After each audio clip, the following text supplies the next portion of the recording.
Cincom CPQ allows customers to configure their own CNC machine right from your website or e-commerce platform.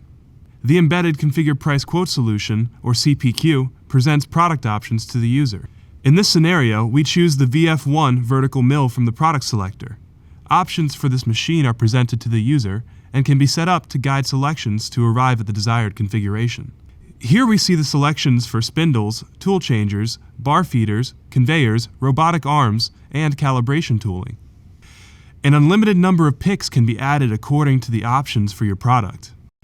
Constraint rules for combinations of robotic arms and calibration tooling are built in, so the user cannot select an unbuildable product or a product that is not offered. The unavailable robotic arm highlighted in red is not compatible with the selected calibration tooling. The user completes remaining selections and continues to the shopping cart, where he can review the quantities and items configured. A quote request is then sent to the manufacturer, which will include all the necessary details for a firm quote or purchase through a connected e-commerce system.